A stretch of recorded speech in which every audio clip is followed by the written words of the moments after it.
Uncle, আপনারা বুঝতে কেন চাচ্ছেন না? ইনি আমার ম্যাম। আমি এনার অফিসের একজন সামান্য কর্মচারী, আর আপনারা ভুলভাল কথা বলছেন। দেখো বাবা, তোমাদের মতো আরও অনেক আছে আমাদেরকে এইসব কথা বলে চলে যায়। কিছুদিন আগে আমরা গ্রামবাসী দুজনকে ধরেছিলাম তোমাদের মতো, তারপর তারা আমাদের মতো একই কথা বলে পরের দিন সকালে মেয়েটার লাশ পাওয়া যায় পাহাড়ের নিচে। এরপর পুলিশ আমাদের অনেক হয়রানি করে। আরে আঙ্কেল, বিশ্বাস করেন, আমরা অফিসের কাজে এসেছিলাম সিলেট।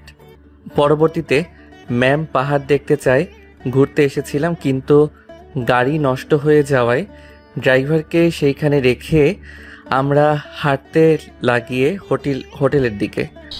না না, এইসব কথা বললে হবে না। আমরা যা সিদ্ধান্ত নিয়েছি তোমাদের তাই করতে হবে, বিয়ে করতে হবে, না হলে তোমাদের দুজনকে এখান থেকে এক পা নড়তে দেব না। তুই চুপ কর, একটা কথাও বলবি না। আঙ্কেল শোনেন, আমি অফিসের কাজে এসেছিলাম আর আমি এর বস। আপনার বিশ্বাস না করলে এই নেন আমার ভিজিটিং কার্ড। স্বাধীনকে ধমক দিয়ে কথাটা বলে নেহার লোকটাকে উদ্দেশ্য করে স্বাধীন চুপ হয়ে যায়। লোকগুলো কার্ডটা নিয়ে নেড়েচেড়ে দেখে বলে, দেখো মা, এসব দেখিয়ে কোনো লাভ হবে না। আমরা যা বলছি তাই করতে হবে। তোমার আর ওইখানে আমরা লেখাপড়া জানি না, তো চলো আমাদের সঙ্গে। আপনারা বোঝার চেষ্টা করছেন না কেন? আমাকে কি জোর জবরদস্তি করে বিয়ে দিবেন নাকি আপনারা? আমি কিন্তু পুলিশের কাছে গিয়ে আপনাদের নামে মামলা করব। দেখেছেন চেয়ারম্যান সাহেব, আমাদের এখন পুলিশের ভয় দেখাচ্ছে।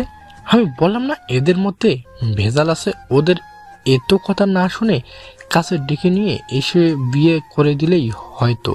ছেলেটার কথাই গ্রামবাসী সবাই জানায়। বুঝতে পারে না স্বাধীন আর নেহা কি করবে। এখন শেষমেশ চেয়ারম্যান নেহাকে নিয়ে তার বাসায় যায়, তারপরে কাজী সাহেবদেরকে নিয়ে আসে। বিয়ে কার্যক্রম শুরু করে।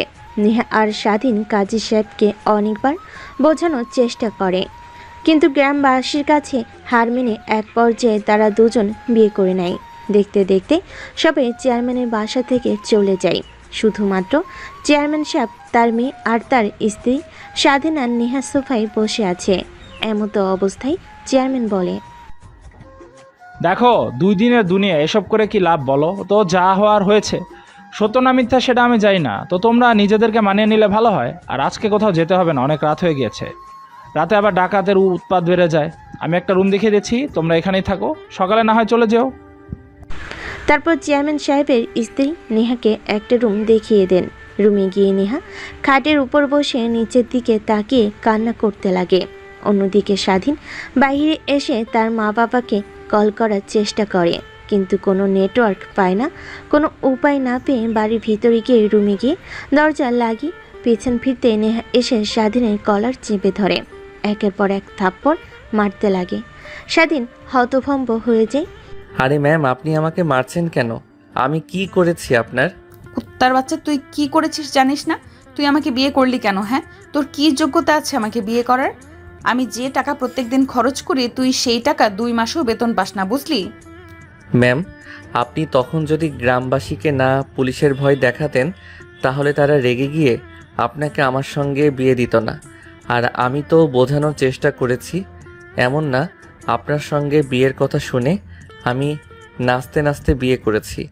তুই তো তাই করেছিস। আমাকে বিয়ে করতে পারলে তুই সাম্রাজ্য পেয়ে যাবি, রাজকুমারীও পেয়ে যাবি, এটা ভেবেছিলি তাই না? একবার আগে ঢাকায় যাই, তারপর তোর ব্যবস্থা করছি। কথাটা বলে নেহা যে খাটের উপর শুয়ে পড়ে। স্বাধীন কোথায় শুবে বুঝতে পারে না, খাটের পাশে গিয়ে দাঁড়িয়ে থাকে। নেহা স্বাধীনের দিকে তাকিয়ে বলে, কিরে, এখানে পাথরের মতো দাঁড়িয়ে আছিস কেন? লাইট অফ কর, অনেক ঘুম পেয়েছে আমার, রাত কম হয়নি। কিন্তু ম্যাম, আমি কোথায় ঘুমাবো? স্বাধীনের কথা শুনে নেহা স্বাধীনের দিকে রাগী দৃষ্টিতে তাকায়, তারপর বলে, কোথায় ঘুমাবি মানে?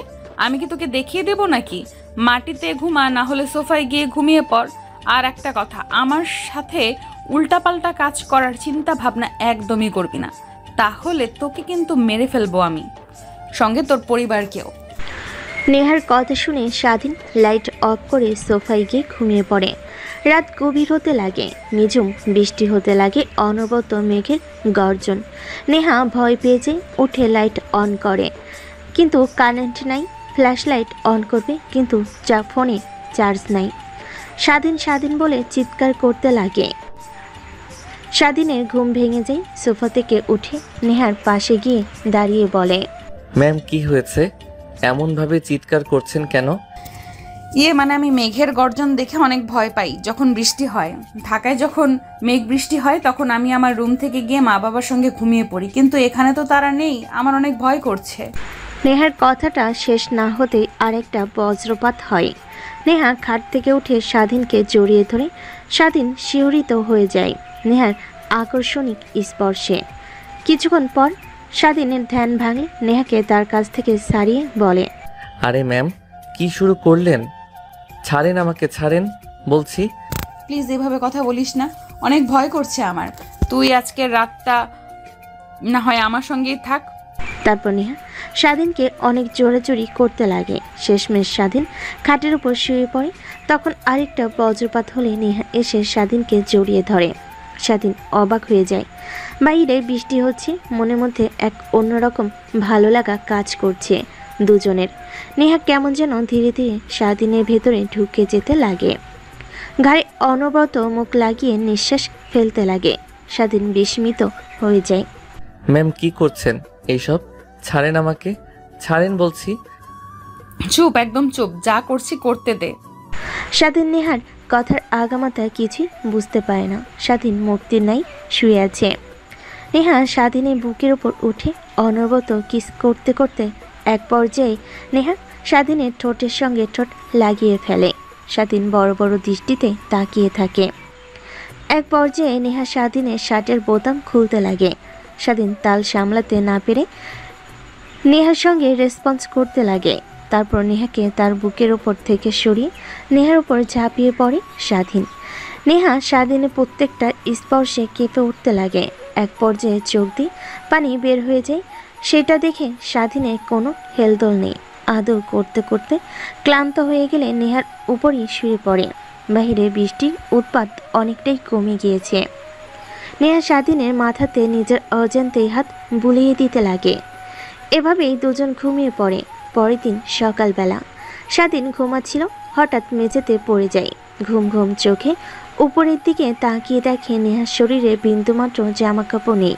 চাদর দিয়ে শরীর ঢেকে রেখেছে, আর স্বাধীনের দিকে রাগী দৃষ্টিতে তাকিয়ে আছে। ম্যাম এভাবে ধাক্কা দিলেন কেন? কাঁচা ঘুম ভেঙে ফেললেন আমার। কুত্তার বাচ্চা, তোকে বলেছি আমার কাছ থেকে দূরে থাকতে, আর তুই আমার সুযোগ নিয়ে আমার সঙ্গে রাতে। তোকে অনেক ভালো ভেবেছিলাম, কিন্তু তুই অন্যান্য ছেলেদের মতো। ম্যাম আমি আবার আপনার কি ক্ষতি করলাম? কুত্তার বাচ্চা, বুঝতে পারছিস না নাকি বুঝেও না বোঝার ভঙ্গিমা করছে? শালা, নিচের দিকে তাকা, তাহলে বুঝতে পারবি। নেহার কথা শুনে স্বাধীন নিজের দিকে তাকায়। শরীরে বিন্দুমাত্র পোশাক নেই। স্বাধীন হাত দিয়ে ঢাকার চেষ্টা করে। এখন বুঝতে পারলি তো কেন তোকে কথাটা বললাম? Sorry ma'am. তখনই স্বাধীনের সব কথা মনে পড়তে লাগে। তার তো কোনো দোষ নেই, নেহাই তো তাকে জোর করেই এসব করেছে। এখন নেহাকে বলল বিশ্বাস করবে না। তারপর ফ্লোর থেকে শার্ট প্যান্ট কুড়িয়ে পরে নেয়। নেহা অনবরত কান্না করতে লাগে। স্বাধীন কি বলে নেহাকে বোঝাবে বুঝতে পারে না। বিশ্বাস করেন, যা হয়েছে আমার কিছু মনে নেই, আর কিছু মনেও রাখতে চাই না। ধরেন একটা সুইসাইড, এর বেশি কিছু না। চুপ, একদম চুপ। তোকে সিলেট আনাটাই আমার ভুল ছিল। প্রথমে বিয়ে করলে, এখন আবার আমার কে। বাকি কথা না বলে নেহা তার মুখ চেপে ধরে কান্না করতে লাগে। স্বাধীন বুঝতে পারে না নেহাকে এখন কি বলে সান্ত্বনা দেবে, তাই সেখানে আর না থেকে ওয়াশরুমে চলে যায়। ফ্রেশ হয়ে বাইরে এসে দেখে এখনও কান্না করছে। ম্যাম সরি তো বললাম, আর কিভাবে বললে আপনি আমাকে ক্ষমা করবেন বলেন? আচ্ছা এই নেন লাঠি, যত ইচ্ছা আমাকে তত মারেন না, আমি কিছু বলবো না, তাও এভাবে থাকবেন না। যান ফ্রেশ হয়ে আসেন, সময় হয়ে গেছে, আমাদের আবার বের হতে হবে। স্বাধীনের কথা শুনে নেহা পোশাক পরিধান করে ওয়াশরুমে চলে যায়। ফ্রেশ হয়ে বাইরে আসে। তারপর নেহা একাই রুমের বাইরে চলে যায় স্বাধীনের পিছনে। তারপর চেয়ারম্যান সাহেব আর তার পরিবারকে বিদায় জানিয়ে চলে আসে হোটেলে। নেহা তার রুমে গিয়ে রাগে ফুঁসতে লাগে কিভাবে স্বাধীনকে সাহায্য করবে তার জন্য। অন্যদিকে স্বাধীন রুমে গিয়ে ভাবতে লাগে নেহা কি আদৌ তাকে ক্ষমা করবে, নাকি ঢাকায় গেলে তার চাকরিটা নট করে দেবে, এইসবই ভাবতে লাগে। তারপর জামা কাপড় গুছিয়ে ব্যাগপত্র গুছিয়ে নেয়। নেহার রুমে এসে দরজা কড়া নাড়তেই নেহা দরজা খুলে দেয়। তারপর নেহার জামা কাপড় ব্যাগপত্র গুছিয়ে ফেলে। ম্যাম, ড্রাইভার ফোন দিয়েছিল, গাড়ি ঠিক করে নিচে অপেক্ষা করছে। আর আজকে সকালেই তো ঢাকায় ব্যাক করার কথা, আমাদের রেডি হয়নি। রেডি হওয়া লাগবে না, চল, এমনভাবেই যাব। কথাটা বলেই নেহার রুম থেকে বেরিয়ে যায়। স্বাধীন লাগেজগুলো নিয়ে বের হয়ে যায়। কাউন্টারে গিয়ে বিল মিটিয়ে নেহা গাড়িতে উঠে বসে। স্বাধীন লাগেজগুলো ডিক্কিতে রাখে। গাড়ি স্টার্ট দিয়ে যেতে লাগে। আধা ঘন্টা পর ঢাকায় এসে পৌঁছায় তারা। নেহা গাড়ি থেকে নেমে তার বাবা মার সঙ্গে কথা না বলে সোজা রুমে চলে যায়। স্বাধীন লাগেজগুলো নিয়ে বাড়ির মধ্যে রেখে যে বাহির হতে যাবে, ঠিক পেছন থেকে নেহার বাবা বলে, স্বাধীন, নেহার কি হয়েছে? প্রত্যেকবার তো অফিসের কাজ করে বাসায় আসার পর আমাদের সঙ্গে কথা বলতো, কিন্তু আজ এইভাবে কোনো কথা না বলে শুধু রুমে চলে গেল। পিছে পিছে তোমায় আনতে গিয়েছিল, দরজা লাগিয়ে দিয়েছে আর খুলছে না। কিছু কি হয়েছে? স্বাধীন কি বলবে বুঝতে পারে না। মাথা চুলকাতে চুলকাতে বলে, কই আঙ্কেল, আমার চোখে তো তেমন কিছু করেনি ম্যাম। হয়তোবা অনেক ক্লান্ত, তাই রুমে গিয়েছে রেস্ট নেওয়ার জন্য। চিন্তা করবেন না। তারপর স্বাধীন বাড়ির বাইরে চলে আসে। প্যান্টের পকেট থেকে মোবাইল বের করে নেহাকে একটা মেসেজ দেয়। ম্যাম, যা হয়েছে তার জন্য I am really sorry, but আপনার ফ্যামিলি অনেক কষ্ট পেয়েছে।